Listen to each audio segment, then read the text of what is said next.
क्षोभ ने सेठ धर्मन और उसके भाइयों की आंखें मूंद दी थीं। पूर्वजों द्वारा स्वप्न में दिए गए दिव्य संकेत भी उन्हें महत्वहीन लगे। अंततः निराश होकर सभी पितृगण वापस पितृलोक लौट गए। पितृलोक पहुंचकर धर्मन के पूर्वज अत्यंत क्रोधित और दुखी हुए। एक पितर ने कहा, हमारे पुत्रों की बुद्धि भ्रष्ट हो चुकी है। इन्होंने हमारी चेतावनी अनसुनी कर दी है। अब इन्हें अपने कर्मों का फल भोगना होगा। दूसरे पितर बोले, इन कपूतों ने न श्राद्ध किया, न तर्पण, न दान। हमारे पुण्य भी इनकी अधर्म से नष्ट हो रहे हैं। अब दुर्भाग्य इन्हें घेर लेगा। इस प्रकार पितरों ने क्रोध में संतानों के पतन का संकेत दे दिया। कुछ ही समय बाद पृथ्वीलोक पर पितरों के रोष का प्रभाव दिखाई देने लगा। सेठ धर्मन के व्यापार में अचानक भारी घाटा होने लगा। सदैव लाभ देने वाले सौदे एक एक कर टूट गए। थोड़े ही दिनों में उसकी संचित धन संपदा घटकर नगण्य हो गई। उधर धन के अभाव और लगातार आती विपत्तियों के कारण पांचों भाइयों में आए दिन झगड़े होने लगे। अंततः विवाद इतना बढ़ा कि भाइयों ने अपनी पैतृक जमीन जायदाद तक बेच डाली और जो धन मिला उसे आपस में बांटकर अलग हो गए। किंतु दुर्भाग्य ने उनका पीछा नहीं छोड़ा। जो थोड़े बहुत पैसे उन्हें मिले थे वे भी रोग व्याधि तथा संघर्षों में खर्च हो गए। देखते देखते जो परिवार कभी धनधान्य से पूर्ण था वह दरिद्रता के गर्त में जा गिरा। सेठ धर्मन गंभीर रोग से पीड़ित होकर शैया पर पड़ गया। बाकी भाई भी जीविका चलाने के लिए दर दर भटकने को विवश हो गए। परिवार बिखर चुका था और घर की सारी सुख शांति नष्ट हो गई थी। उधर पितृलोक में पूर्वज अपनी संतान की ये दुर्दशा देखकर व्याकुल हो उठे। उन्हें संताप होने लगा कि क्रोध में आकर उन्होंने संतान को श्राप दे दिया। अब उन्होंने संतानों के उद्धार हेतु फिर यमराज की शरण लेने का निश्चय किया। पितर पुनः यमराज के पास गए और विनयपूर्वक बोले, हे धर्मराज, हमने संतानों की दुर्दशा देख ली। हमारा उद्देश्य उन्हें नष्ट करना नहीं था, केवल राह दिखाना था। कृपया अब आप ही कोई उपाय करें जिससे हमारे पुत्रों को सद्बुद्धि मिले और उनका कल्याण हो। यमराज ने पितरों को धैर्य बंधाते हुए कहा, चिंता मत करो महात्माओं, मैं स्वयं पृथ्वीलोक पर जाऊंगा और तुम्हारे पुत्रों को उनकी भूल का एहसास कराऊंगा। इतना कहकर यमराज अपने भैंसे पर आरूढ़ होकर क्षण भर में सेठ धर्मन के नगर में आ पहुंचे। उन्होंने देखा कि कभी जो घर धन वैभव से भरा था वो अब उजाड़ पड़ा है। सेठ धर्मन अपनी पत्नी सुनंदा के साथ उसी टूटी छप्पर वाली कोठरी में रोग शैया पर पड़े हैं। यमराज ने मानवलोक में पहुंचकर साधु का रूप धारण कर लिया। तेजस्वी सन्यासी का वेश लेकर वे सेठ के द्वार पर पहुंचे और पुकार लगाई, भगवान के नाम पर भूखे को अन्न मिल सके तो दो। अंदर से एक स्त्री बाहर आई। ये सेठ धर्मन की पत्नी सुनंदा थी। उसने दरवाजे पर तपस्वी को देखा तो चरण स्पर्श कर बोली, स्वामी जी, कृपा करके भीतर पधारिए। हमारे भाग्य जागे जो आप हमारे द्वार आए हैं। कहिए, मैं आपकी क्या सेवा कर सकती हूँ? साधु वेशधारी यमराज ने कहा, पुत्री, मैं दूर दराज का यात्री साधु हूं। कई दिनों से भूखा हूं। यदि कुछ भोजन जल मिल जाए तो बड़ी कृपा होगी। सुनंदा तुरंत भोजन लाने को मुड़ी, परंतु साधु ने उसके चेहरे पर गहरी उदासी देखी। उन्होंने पूछ लिया, देवी, तुम बहुत चिंतित प्रतीत होती हो। तुम्हारे मुख पर विषाद की छाया क्यों है?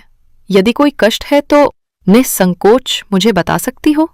सुनंदा की आंखें भर आईं। वो रोते हुए बोली, महाराज, कभी हमारा परिवार बहुत सुखी और समृद्ध था, पर अचानक सब नष्ट हो गया।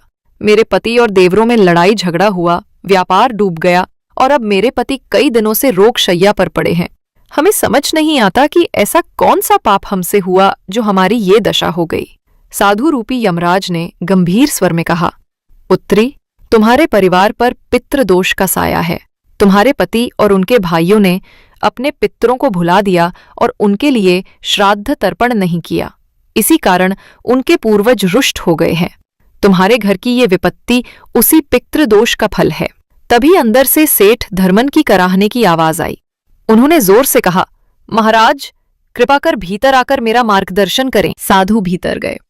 सेठ धर्मन दुर्बलता के कारण उठ भी नहीं पा रहा था। उसने नम आंखों से हाथ जोड़कर कहा, स्वामी जी, सुना है मेरे पितरों के क्रोध से मेरा सब नष्ट हुआ है। कृपया बताइए, मुझसे ऐसा कौन सा पाप हुआ है? मेरा व्यापार उजड़ गया, भाई दूर हो गए और मैं इस दशा में आ गया। मुझे मार्ग दिखाइए। साधु के रूप में यमराज ने गंभीर दृष्टि से सेठ को देखा और बोले, वत्स, तुमने अपने पूर्वजों का अपमान किया है। तुम्हारे पूर्वजों ने जीवन भर जो पुण्य अर्जित किए थे उनसे तुम्हें संपदा मिली, पर तुमने ना उन पुण्यों में वृद्धि की, ना अपने पितरों का मान रखा, न दीन दुखियों की सेवा की, न श्राद्ध तर्पण किया। तुम्हारे इन कृत्यों से तुम्हारे समस्त पितर तुमसे रुष्ट हो गए और उनका आशीर्वाद तुमसे उठ गया। सेठ धर्मन ने लज्जित होकर सिर झुका लिया। वह बोला, महाराज, ये सत्य है। कुछ समय पूर्व मेरे सपनों में मेरे पिताजी और पितामह ने मुझे दर्शन दिए थे। उन्होंने संभवतः मुझे चेतावनी दी, किंतु मैंने ध्यान नहीं दिया। अब मेरा सर्वस्व नष्ट हो चुका है। कृपा करके मुझे ये बताइए कि सपने में पूर्वजों के दर्शन होने का क्या अर्थ होता है? कौन से संकेत मेरे पितरों ने मुझे दिए थे जिन्हें मैं समझ न सका? कृपया विस्तार से समझाकर मेरा मार्गदर्शन करें। साधु रूपी यमराज ने कहा, वत्स, ध्यानपूर्वक सुनो। मैं तुम्हें स्वप्न में पितृ दर्शन से मिलने वाले सभी संकेतों का अर्थ बताता हूं, ताकि आगे कोई भूल न हो। इन्हें हृदय में सजोलो और दूसरों को भी बताना, जिससे सब अपने पितरों का सम्मान कर सके। सेठ ने सहमति में सिर हिलाया। तब यमराज ने स्वप्न संकेतों का रहस्य समझाना आरंभ किया। यदि स्वप्न में तुम्हें अपने दिवंगत पूर्वज भूख और प्यास से व्याकुल दिखाई दे, मानो वे जल या भोजन की याचना कर रहे हों, तो ये अत्यंत महत्वपूर्ण संकेत है। यमराज बोले, इसका अर्थ है कि तुम्हारे पितर अब भी प्रेत योनि में भूखे प्यासे भटक रहे हैं। उनके लिए उचित विधि से श्राद्ध तर्पण नहीं हुआ है, इसलिए उनकी आत्मा तृष्णा में भटक रही है। इस स्वप्न संकेत के मिलते ही तुम्हें तुरंत अपने पितरों की आत्मा की तृप्ति के लिए पिंडदान, तर्पण और अन्नदान करना चाहिए। उन्हें जल अर्पित करो, भूखे को भोजन खिलाओ। ऐसा करने से तुम्हारे पितर तृप्त होंगे और उनकी आत्मा को शांति मिलेगी। यमराज ने दूसरा संकेत समझाया। यदि स्वप्न में तुम्हारे पूर्वजों को तुमने बेड़ी या जंजीरों में जकड़ा हुआ देखा है, तो ये संकेत है कि उनकी आत्मा बंधन में है और मुक्त नहीं हो पा रही। इसका कारण है कि उनके निमित्त श्रद्धा से कृत्य नहीं किए गए या उनकी किसी इच्छा को पूर्ण सम्मान नहीं मिला। ऐसे सपने का तात्पर्य है कि तुम्हें अपने पूर्वजों की मुक्ति के लिए प्रयास करना चाहिए। अतः तुम्हें अविलंब दान पुण्य और प्रायश्चित्त करना चाहिए। अपने पितरों के नाम पर जरूरतमंदों की सहायता करो, हवन पूजन का आयोजन करो, ताकि उनकी आत्मा को शांति मिले और वे बंधन मुक्त हो सके। तीसरा संकेत ये है कि यदि तुम्हारे पूर्वज स्वप्न में मैले कुचैले या फटे पुराने वस्त्रों में दिखाई दे, तो ये अत्यंत अशुभ संकेत है। यमराज ने कहा, इसका अर्थ है कि तुम्हारे पितर बहुत दुखी और असंतुष्ट हैं। उनकी आत्मा को अब तक तृप्ति नहीं मिली है। जब श्राद्ध कर्म नहीं होते तो पितरों की दशा ऐसी ही होती है। इस स्वप्न के आते ही तुम्हें तुरंत पिंडदान, तर्पण और पितरों के नाम पर अन्नदान करना चाहिए, जिससे उनके वस्त्र रूपी स्थिति सुधर सके। जब तक सपने में उनके वस्त्र उजले और सुंदर न दिखे, समझना चाहिए कि वे संतुष्ट नहीं हुए हैं। यमराज ने आगे कहा, यदि स्वप्न में तुम्हारे दिवंगत परिजन तुमसे कुछ मांगते हैं, तो इसका आशय है कि उनकी कोई इच्छा अधूरी रह गई है। उनके जीवन काल का कोई काम पूरा नहीं हुआ या कोई अभिलाषा शेष रह गई, जिसके कारण उनकी आत्मा अतृप्त है। वे स्वप्न में जो मांगे, चाहे भोजन हो, वस्त्र हो या कोई कार्य, तुम्हें यथाशक्ति वैसा दान या कार्य अवश्य करना चाहिए। जब तुम वो पूर्ण कर दोगे तो उनके हृदय को संतोष मिलेगा और वे प्रेत योनि से मुक्त होकर शांति पाएंगे।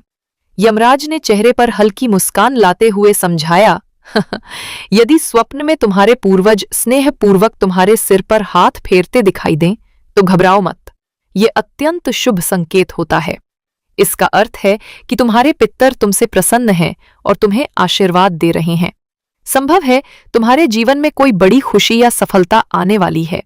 इसी प्रकार यदि तुम्हारे पूर्वज स्वप्न में प्रसन्न मुद्रा में तुम्हारी ओर हाथ बढ़ाते हुए दिखें, तो समझो वे तुम्हारे प्रयासों से संतुष्ट हैं और तुम्हें उन्नति का आशीर्वाद दे रहे हैं।